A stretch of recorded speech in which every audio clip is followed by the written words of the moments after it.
حضرت عمر کہتے ہیں اگر آسمان سے ایک ندا دینے والا ندا دے، اگر آسمان سے ایک ندا دینے والا ندا دے کہ سارے کے سارے انسان جہنم میں چلے جائیں گے اور ایک بندہ نہیں جائے گا، تو میں عمر امید کرتا ہوں وہ بندہ میں ہوں گا۔ اور اگر اعلان ہو کہ پوری دنیا کے سارے انسان جنت میں چلے جائیں گے اور ایک بندہ نہیں جائے گا، تو مجھے خوف ہے کہیں میں ہی وہ بندہ نہ ہوں۔ اور اسی لیے آتا ہے ان کا قول، یہ جو قول ہے ان کا اسی بارے میں آتا ہے کہ حضرت عمر جب یہ باتیں کیا کرتے تھے، آپ اتنا رویا کرتے تھے کہ صحیح سند سے ثابت ہے حضرت عمر کی دونوں آنکھوں کے نیچے رو رو کے، جیسے ماتھے کے اوپر محراب پڑتا ہے نا، ماتھے کے اوپر محراب پڑ جاتا ہے کالے رنگ کا، سجدے کر کر کے حضرت عمر کی آنکھوں کے نیچے دو لائنیں تھی، رو رو کے پانی ٹپک ٹپک کے آنسوؤں کا رستہ دور سے محسوس ہوتا تھا کہ یہاں سے آنسو گرتے ہیں حضرت عمر کے چہرے پہ، یہ اثرات تھے۔ اور حضرت عمر ایک مرتبہ قرآن پاک کی اس آیت پہ پہنچے، ان عذاب ربک لواقع، اللہ کا عذاب واقع ہونے والا، دھاڑے مار کے رونا شروع ہو گئے۔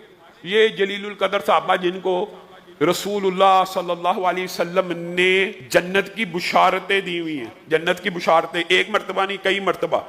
شیطان وہ رستہ نہیں اختیار کرتا جہاں حضرت عمر چلتے ہیں، یہ لوگ اللہ کے خوف سے اس قدر روتے تھے، تو مجھے اور آپ کو اللہ کے خوف سے کس قدر رونا چاہیے۔